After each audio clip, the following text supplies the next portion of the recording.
Last class में हमने उपमा अलंकार को डिस्कस किया था, उसके आगे के कुछ इंपॉर्टेंट अलंकार बचे हुए हैं उनको डिस्कस करेंगे, देन फिर हमारा अलंकार जो है फिनिश हो जाएगा।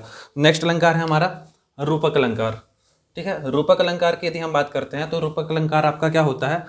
रूपक अलंकार एक ऐसा अलंकार है जिसमें हमारा जो उपमेय है ना, और जो उपमान है वो दोनों को हम एक ही कंसिडर करके चलते हैं, है ना। तो उसी की डेफिनेशन क्या हो जाएगी? उपमेय में ही उपमान का आरोप कर दिया जाता है, मतलब हम दोनों को एक ही मान लेते हैं। उपमान क्या होता है? जो प्रसिद्ध वस्तु होती है ना, जो प्रसिद्ध वस्तु होगी उसको हम क्या बोलेंगे? उपमान बोलेंगे, मतलब जिससे तुलना की जाती है। और उपमेय क्या होता है? जिसकी तुलना की जाती है। अब जिससे तुलना कर रहे हैं हम उसी को मान लेंगे कि उसी वस्तु के बारे में हम बात कर रहे हैं कुल मिला के। ठीक है, दोनों को एक ही मान लेते हैं। जैसे इसके एग्जाम्पल में क्या हो जाएगा? मैया मैं तो चंद्र खिलौना ले हूं। अब यहाँ पर जो बात हो रही है वो ये हो रही है कि यहाँ पर चंद्रमा के समान खिलौना नहीं चाहिए, चंद्र खिलौना ही चाहिए आपको। तो वो कैसा अलंकार हो जाएगा? आपका रूपक अलंकार हो जाएगा। जैसे मुख चंद्र तुम्हारा देखें शब है, मन सागर मेरा लहराया। अब यहाँ पर मुख चंद्र तुम्हारा देखें शब है ना। अब यहाँ पर मुख जो है चंद्रमा के समान नहीं है, मुख चंद्र ही देख रहे हैं कुल मिला के, है ना। नेक्स्ट यदि हम बात करते हैं चरण कमल बंदो हरि राई। अब यहाँ पर जो है चरण जो है वो कमल के समान ही है, सीधे सीधे से चरण कमल के समान नहीं है, चरण ही कमल है।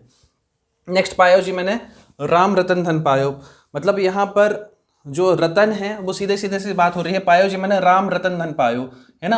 अब जो है यहाँ पर राम रतन धन पायो, मतलब एक ही चीज की बात कर रहे हैं। राम के जैसा रत्न नहीं चाहिए, राम ही रत्न है कुल मिला के यहाँ पर, है ना। तो पायो जी मैंने राम रतन धन पायो, ये सब किसके अंतर्गत आ जाएंगे?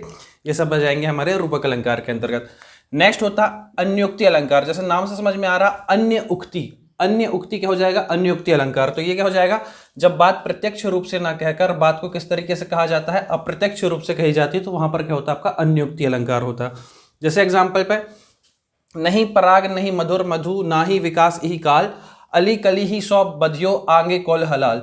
यहां पर जो राजा है ना, उनके बारे में बात चल रही है आपकी कि उनको अपने जो है उनको जो है उस पर भोग विलास पर नहीं लगे रहना चाहिए। बिहारी जी की ये कविता है, उनको जो है अपने राज्य पे ध्यान देना चाहिए, उस बारे में बात चल रही है यहाँ पर। ठीक है, मतलब ये अली कली मतलब क्या होता है? भंवरा, है ना। तो भंवरे के जैसे नहीं होना चाहिए, मतलब वो जो बाद में आपका क्या हो जाता है? हलाल हो जाता है, उस तरीके से उनको नहीं करना चाहिए, है ना। भोग विलास में लिप्त नहीं होना चाहिए।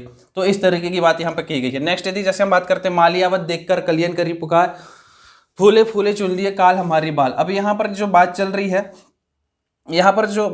है, जैसे माली की तुलना यहाँ पर किससे की गई है? माली की तुलना यहाँ पर की गई है यमराज से, है ना।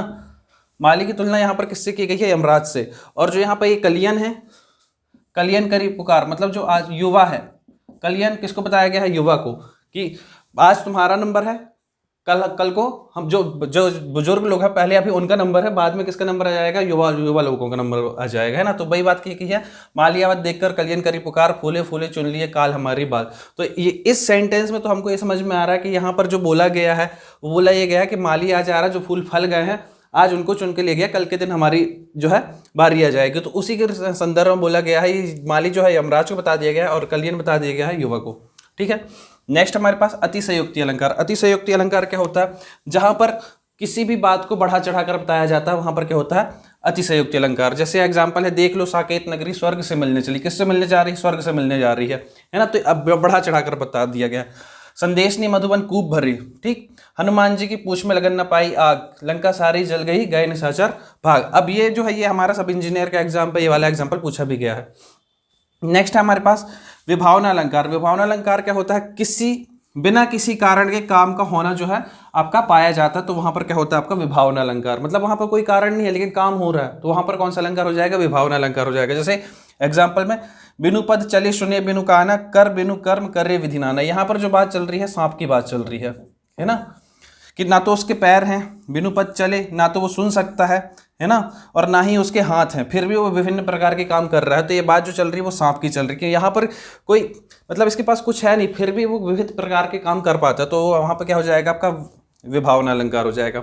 नेक्स्ट यदि हम बात करते हैं विशेषोक्ति अलंकार, तो विशेषोक्ति अलंकार क्या होता है आपका?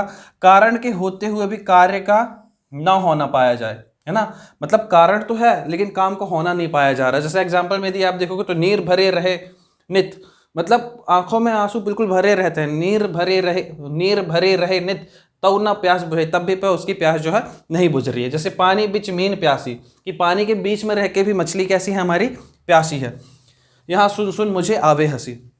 नेक्स्ट हमारे पास अपनहुति अलंकार। अपनहुति अलंकार क्या होता है, जहां पर सत्यवाद, जो चीजें सत्य में है उसको क्या दिया जाता है, उसको निषेध कर दिया जाता है कि नहीं ऐसा नहीं होता है ना, मिथ्यावाद का आरोप लगा दिया जाता, तो वहां पर क्या हो जाता है हमारा अपनहुति अलंकार। जैसे यदि एग्जाम्पल में यह मुख नहीं चंद्रमा है ना, मतलब ये मुख नहीं चंद्रमा है, मतलब इसकी जो बात करें ये मुख नहीं है, ये चंद्रमा है।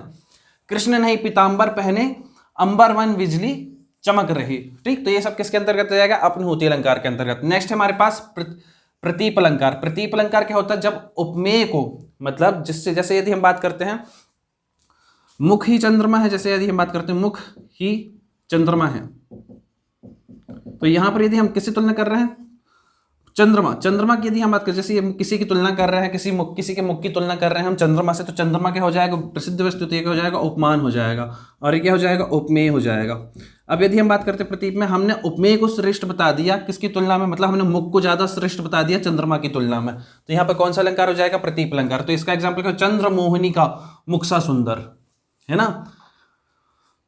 ठीक, चंद्रमोहिनी का मुख से सुंदर। नेक्स्ट हमारे पास संदेह अलंकार। संदेह अलंकार क्या होता है, यहां जहां वस्तु को देखकर संशय बना रहे और निश्चय न हो पाए, मतलब आप किसी वस्तु को देख रहे हो लेकिन आपको भरोसा नहीं है कि ये वही चीज है ना, मतलब आपको उस वस्तु को देखकर क्या उत्पन्न हो रहा है, संशय उत्पन्न हो रहा है, तो उसको, और आप डिसाइड नहीं कर पाते कि एक्चुअल में ये है क्या, तो वहां पर क्या आएगा, संदेह अलंकार।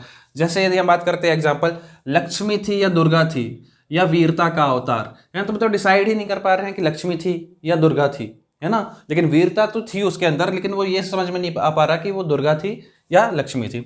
नेक्स्ट यदि एग्जाम्पल की बात करें, सारी विच नारी है, ये भी एग्जाम्पल जो है एग्जाम में, ये भी इसका एग्जाम्पल एग्जाम में पूछा गया, सारी विच नारी है या नारी विच सारी है, सारी ही नारी है या नारी, सारी ही नारी है या नारी ही सारी है। ठीक है, तो ये आपका किसके अंतर्गत आ जाएगा, संदेह अलंकार के अंतर्गत। नेक्स्ट यदि हम बात करते हैं भ्रांतिमान अलंकार, तो इस पर यदि हम बात करते हैं संदेह अलंकार, तो संदेह अलंकार क्या था आपका, मतलब वस्तु को आपने देखा लेकिन आप डिसाइड नहीं कर पा रहे हो कि एक्चुअल में ये वही वस्तु है या नहीं है, मतलब उस पर आपको क्या है, संशय बना हुआ। लेकिन भ्रांतिमान अलंकार की यदि बात करोगे तो भ्रांतिमान अलंकार क्या हो रहा है, मतलब एक वस्तु ये है, एक वस्तु ये, दोनों में समानता एक सी महसूस होने के कारण आपको मन में भ्रम उत्पन्न हो रहा है, तो वहां पे क्या जाएगा, भ्रांतिमान अलंकार हो जाएगा। समानता के कारण किसी वस्तु का अन्य वस्तु में भ्रम उत्पन्न हो जाना, उसी को हम क्या बोलते हैं, भ्रांतिमान अलंकार बोलते हैं। जैसे किशुक कुसुम समझकर झपटा भौरा शुक्लाल चौच पर। नेक्स्ट यदि बात करते हैं, तोते ने निज ठौर चलाई जामुन का फल उसे समझकर। नेक्स्ट है, ये भी हमारा सब इंजीनियर का एग्जाम्पल आया हुआ है, वृंदावन विहरत फिरे राधानंद किशोर, जमद दामनी जानी संग डोले बोले मोर, है ना, तो इसका भी आप देख लेना। ठीक है, नेक्स्ट यदि हम बात करते हैं, ये आपको एग्जांपल याद होने चाहिए। नेक्स्ट यदि हम बात करते हैं ब्याज स्तुति। ब्याज स्तुति नाम से समझ में आ रहा है, ब्याज स्तुति क्या होता है, सुनने में आपको कैसा महसूस होगा कि आप किसी चीज की निंदा कर रहे हो, लेकिन वास्तव में वहां पे क्या होती है, उस चीज की प्रशंसा होती है, तो वहां पे क्या हो जाएगा, ब्याज स्तुति अलंकार। जैसे गंगा तुम टेढ़ी क्यों चलती हो, अब यहाँ पर गंगा की जो बात की गई, गंगा की बेसिकली निंदा कर रहे हैं, लेकिन एक्चुअल में कहा है, वहां पर प्रशंसा हो रही है कि गंगा तुम टेढ़ी क्यों चलती हो, दुष्टों को भी सेव कर देती हो, मतलब दुष्टों को क्या बोलते हैं, दुष्टों को भी हर लेती हो। नेक्स्ट हमारे पास उत्प्रेक्षा अलंकार। उत्प्रेक्षा अलंकार से भी एग्जाम में क्वेश्चन देखने को मिलता है। उत्प्रेक्षा अलंकार क्या होता है, जहां उपमेय में ही उपमान की संभावना हो, मतलब उपमेय में ही आपको क्या मिल रहा है कि प्रसिद्ध वस्तु के होने की संभावना आपको महसूस हो रही है। या तो इसकी पहचान इस तरीके से कर सकते हैं कि जब भी ये पंक्तियां आपको मिलेंगी उसमें जानो, जनहू, जनू, मानो, मनहू, इस तरीके के वर्ड आपको देखने को मिलेंगे, तो आप समझ जाओगे कि वहां पर क्या है, उत्प्रेक्षा अलंकार है। जैसे हरिमुख मानो मधुर मयंक, अब यहाँ पर मानो आया, मतलब ये क्या है आपका, उत्प्रेक्षा अलंकार। मानो, अब यहाँ पे स्टार्टिंग में ही आ गया, मानो झूम रहे तरु भी मंद पवन के झोंकों से। ठीक है, तो ये हमारा क्या हो जाएगा, उत्प्रेक्षा अलंकार। नेक्स्ट हमारे पास मानवीकरण।